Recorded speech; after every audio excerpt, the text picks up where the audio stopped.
primeiro dia de programa. Um programa que o bem vire moda, sempre trazendo pessoas que impactam positivamente a nossa sociedade. E hoje nós temos o prazer de iniciar com o nosso amigo, parceiro de caminhada, Daniel Cavaretti. É uma pessoa que eu conheci no G10, daqui a pouco vai contar o que é o G10. Fizemos uma parceria, estamos gostando do que a gente está vendo e pelo que eu estou vendo aí, tem muita coisa para a gente fazer, não é isso? Então, se apresente para todo mundo que estiver ouvindo a gente, fale um pouquinho quem é o Daniel aí, o Dr. Daniel, um amigo meu também de profissão. Oi gente, tudo bem? É um privilégio poder participar de um programa como esse que visa levar conteúdo de qualidade e conteúdo que vai ajudar a gente a transformar nosso país. A gente se encontrou aí num evento e em vários projetos ligados a isso, a tentar mudar um pouco a realidade de uma grande parte da população que às vezes é esquecida, né? Geralmente as TVs e os conteúdos são gerados pensando só numa parte da população brasileira, então poder estar aqui difundindo conhecimento, trocando figurinhas, num programa que abre debates aí sobre projetos sociais, sobre empreendedorismo em comunidades e etc. É muito interessante, muito recompensador, estou muito feliz por participar aqui. A gente é advogado, né, os dois, e contar um pouquinho de mim, eu venho do mercado de fusões e aquisições, empreendedorismo e modelagem de negócios tradicional. Acabei tendo a oportunidade de ganhar bolsa e trabalhar e estudar na Europa. Que lugar que você estudou lá? Eu estudei na Espanha, em Portugal, na França e na Holanda. Comecei em Coimbra e Porto, depois fui para a Espanha e acabei transitando aí bastante na Europa. Quais são as universidades que você passou por lá? A que eu fiquei mais tempo foi a Universidade do Porto, a Universidade de Coimbra, a Universidade de Santiago de Compostela, a Universidade de Salamanca. Tive uma pequena passagem por Sorbonne e por Den Haag também na Holanda. E sempre trabalhando essa ideia de empreendedorismo e inovação. Posteriormente tive a oportunidade de ir para os Estados Unidos, também trabalhar com fundos de investimentos e nesse assunto. Certo. E aí voltei para o Brasil. Qual que era a universidade? Eu estive em Boston, atrelado a programas de Harvard e do MIT, estudando essas partes de modelagem de negócios, pesquisando ali em Boston e região. Trabalhei em Nova York também. E aí volto para o Brasil e vou falar de empreendedorismo e olho sempre projetos ligados nos mesmos setores, né? Sempre dos mesmos bairros, sempre para as mesmas pessoas, e uma economia que não cresce e tem dificuldades de crescimento, e sempre ajudei em projetos sociais também. Você já fazia isso então anteriormente? Já fazia anteriormente, de forma pontual, e aí conhecendo a fundo as comunidades brasileiras, enxergava que ali tinha um potencial gigantesco, né?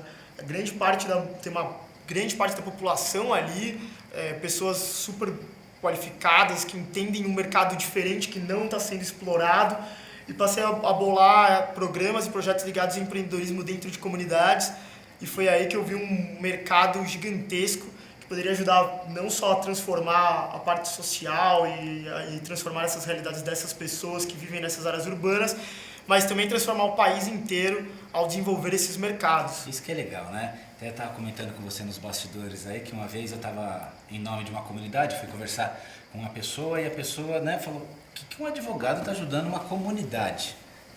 Até falar para os nossos amigos aí, né, que atuam nessa área, todo advogado é muito bem-vindo. Os movimentos sociais, as comunidades são muito carentes de advogados. Eu acredito que a gente pode fazer essa ponte muito bem-vinda, né, entre o mercado e a comunidade, entre o governo e a comunidade, né, criando projetos sociais. Então, esse olhar do direito, eu acredito que seja muito bem-vindo nas comunidades, desde que respeitem, né, a história de cada local.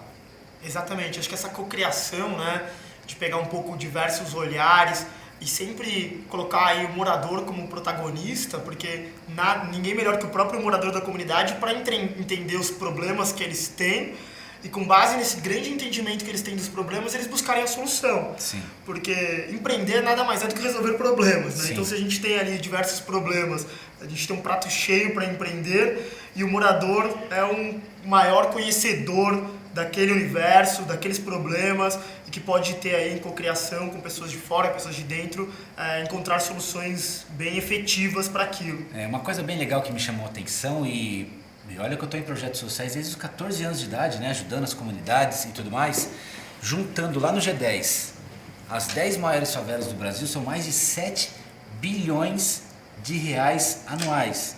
E anual, todas as favelas do Brasil são 160 aí?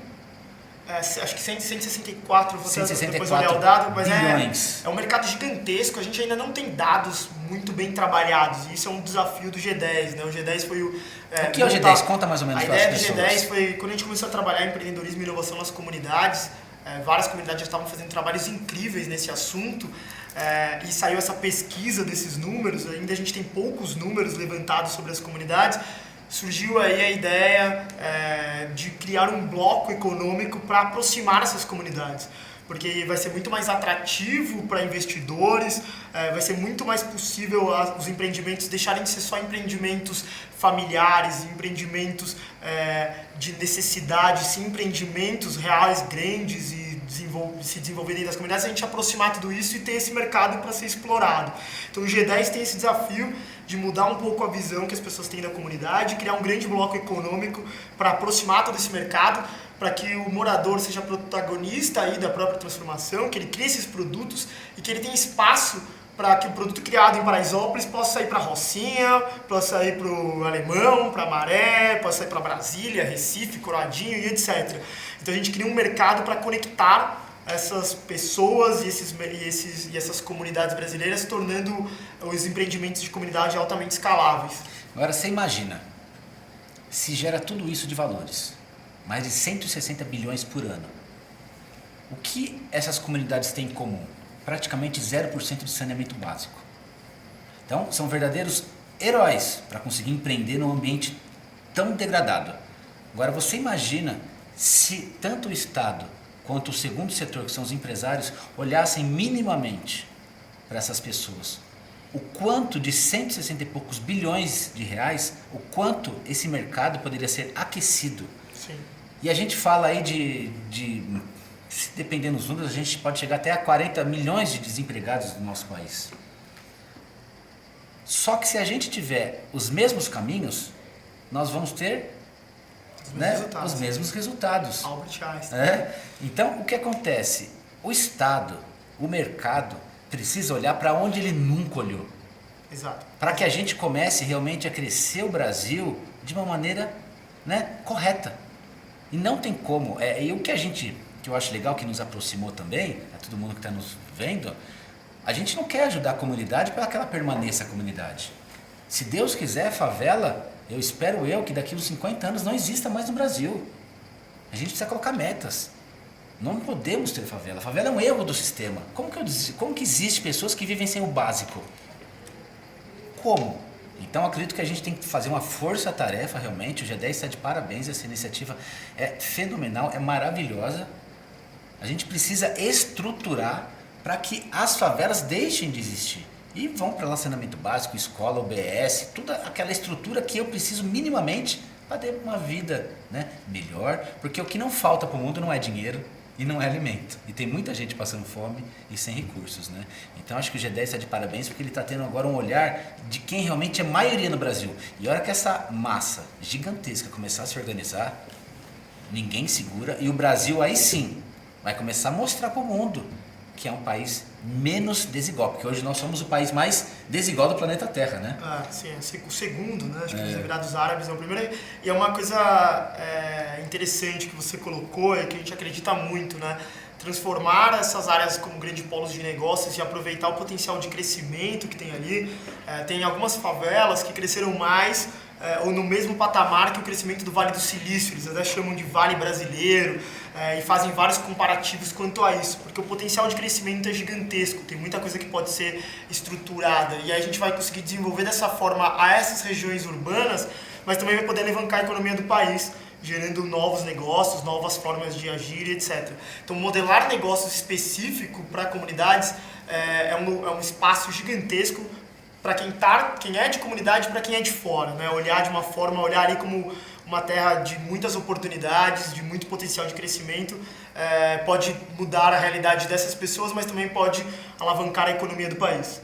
Eu acredito muito na ideia do Prahalad, no livro A Base da Pirâmide e tal, que com lucro mesmo, as pessoas podem ter lucro e o lucro pode transformar. Então é muito importante como a gente pensar em negócios e estruturas. Se já cresce, já empreende com todos esses problemas, imagina se a gente conseguir investir, desenvolver e propiciar que essas regiões tenham maior apoio.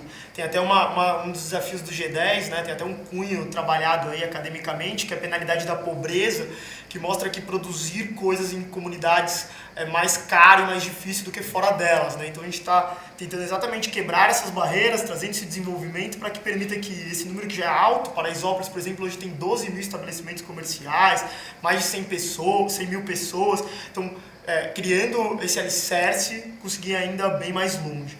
E é muito legal outra coisa, né? Como que com essas barreiras se gera inovação, com essas barreiras se gera eficiência. Hoje a General Electric faz até um modelo que chama inovação reversa, que ele olha para essas comunidades, olha para os países pobres para aprender como ser mais eficiente. Porque já que é tão mais difícil produzir, é tão mais caro produzir lá, tem muito conhecimento interessante que você pode retirar do dia a dia dos empreendedores, do dia a dia das pessoas de comunidade. Acho que a gente pode, a sociedade como um todo pode aprender muito desse dia a dia, dessa vivência, com essa inovação reversa aí que a GE até cunhou esse termo aí com alguns executivos da porque companhia. é legal isso, né? Porque uma coisa é você viver com grandes recursos. Como viver com poucos recursos? Exato. Como constituir uma família com poucos recursos? Como construir um negócio Né? com poucos recursos? Como Como conseguir um negócio com todas essas barreiras? Você conseguir e ainda ter resultado é um grande aprendizado também. E outra, sem curso, né? Sem ninguém que possa te instruir, porque muitas das coisas que nós sabemos são porque nós lemos. Sim. Vivenciamos sim, mas a leitura é uma coisa que complementa. Como faz para a gente levar essa estrutura para dentro das comunidades? Ensinar qual que é a deficiência, perguntar para a comunidade, né? Qual que é a deficiência? O que vocês estão precisando? E não simplesmente chegar com cursos, né? Igual a gente já estava conversando também, né? Com cursos que dão uma capacidade realmente para a população. Como que eu chego com um curso realmente que a população quer? Pergunta para ela o que ela precisa, o que ela quer. Como faz Ninguém melhor para qualquer comunidade para entender as necessidades, os problemas e trabalhar com esses problemas, né? Sim. Eles entendem ali profundamente o morador e a gente dando espaço e co-criando, acho que ganha todo mundo. E aí você criando ali espaços propícios para desenvolver negócios, os investidores podem colocar dinheiro lá e não como assistencialismo, não como doação, mas como investimento mesmo, para eles retornarem lucro para eles e para os moradores terem o lucro deles. Acho que tem espaço para todo mundo ganhar de um modelo bem estruturado, de um modelo de negócios bem desenhado dentro das comunidades. E outra, o que eu sempre falo, lá não tem pobre, tem pessoas empobrecidas. Porque um local que gera mais de 160 bilhões de reais, não tem ninguém pobre. Então, ninguém está ajudando também. Não é isso, é uma troca. Uma troca. É uma troca, onde todo mundo ganha, onde você ganha, onde eu ganho, onde todo mundo ganha e o país realmente ganha. Porque se a favela é importante para o Brasil, né, ela produziu só simplesmente o futebol e o samba. Né? Então, é isso que mais é vendido do Brasil lá fora. Então, eu acho legal isso. Vamos agora para o próximo bloco. Eu quero que você conte um pouquinho sobre Paraisópolis, para as pessoas começarem a conhecer esse nome que tanto tem sido falado aí nas televisões. O que é Paraisópolis? Você que está lá dentro, passando essa imagem, né, para a gente, como funciona, qual que é o dia a dia lá, o crescimento, o quanto Paraisópolis tem também aí para ensinar todo mundo que está aqui fora, tá bom? Então, conto com vocês no nosso próximo bloco, tá bom? É isso aí. Rede Social de Osasco, que o bem vire moda.